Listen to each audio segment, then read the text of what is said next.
ತೂರಾಟವಾಗಿದೆ. ಮನೆ ಗಾಜು ಪುಡಿ ಪುಡಿಯಾಗಿವೆ. ಮೆರವಣಿಗೆ ವೇಳೆ ಮನೆ ಕಿಟಕಿಗೆ ಕಲ್ಲು ಎಸೆತ ನಡೆದಿದೆ. ಹಿಂದೂ ಪರ ಸಂಘಟನೆಯಿಂದ ಕಲ್ಲು ತೂರಾಟ ಆಗಿದೆ ಎಂದು ಆರೋಪವನ್ನು ಮಾಡ್ತಾ ಇದ್ದಾರೆ. ಪ್ರತಿಭಟನಾಕಾರರ ಮೇಲೆ ಮತ್ತೆ ಲಾಠಿ ಪ್ರಯೋಗ ಮಾಡಿದ್ದಾರೆ ಪೊಲೀಸರು.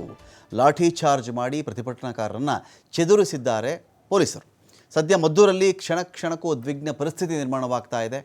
ಇವ್ರ ಮೇಲೆ ಅವರು ಆರೋಪ ಮಾಡ್ತಾ ಇದ್ದಾರೆ, ಅವ್ರ ಮೇಲೆ ಇವರು ಆರೋಪವನ್ನು ಮಾಡ್ತಾ ಇದ್ದಾರೆ. ಮನೆಗಳು ಅಂದರೆ ಯಾರ್ಯಾರೋ ಗಲಾಟೆ ಮಾಡ್ಕೊಳ್ತಾರೆ. ಅಮಾಯಕರ ಮನೆಗಳ ಗಾಜು ಅಲ್ಲಿ ಪುಡಿ ಪುಡಿಯಾಗುತ್ತೆ. ಈ ಒಂದು ಮನೆಗಳ ಗಾಜಿಗೆ ಅವ್ರ ರಿಪೇರಿಗೆ ಅವರೇ ದುಡ್ಡು ಖರ್ಚು ಮಾಡಬೇಕಾಗತ್ತೆ. ಇವರಿಗೇನು ಒಂದು 1 ಸೆಕೆಂಡ್ ಕಲ್ಲು ತೊಗೊಳ್ತಾರೆ, ಗಾಜುಗಳಿಗೆ ಬೀಸ್ತಾರೆ, ಹೊರಟು ಬಿಡ್ತಾರೆ. ಎಲ್ಲೋ ಬೆಂಕಿ ಹಚ್ಚಿಬಿಡ್ತಾರೆ, ಹೊರಟು ಬಿಡ್ತಾರೆ.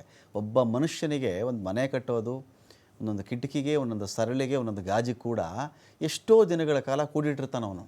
ಒಬ್ಬ ಮನುಷ್ಯ ಮನೆ ಕಟ್ಟಬೇಕಾದ್ರೆ ಕಿಟಕಿ, ಸರಳು, ಗಾಜು, ಅದಕ್ಕೊಂದು ಕೂಲಿ, ಗೋಡೆ, ಪ್ರತಿಯೊಂದು ಖರ್ಚು ಮಾಡಿರ್ತಾನಲ್ರಿ ಅವನು.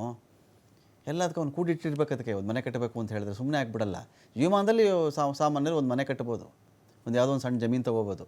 ಒಬ್ಬ ಮನುಷ್ಯನ ಇಡೀ ಜೀವಮಾನದಲ್ಲಿ ಹೆಣ್ಮಕ್ಳಿಗೆ ಒಂದು ಮದುವೆ ಮಾಡ್ಬೋದು. ನಾನು ನಾರ್ಮಲಾಗಿ ಹೇಳ್ತಾ ಇದ್ದೀನಿ ನಾನು. ಅದೇ ಶ್ರೀಮಂತರಾದರೆ ಬಿಡಿ, ದಿನ ವ್ಯವಹಾರ ಮಾಡೋರು ಬೇರೆ ಕತೆ.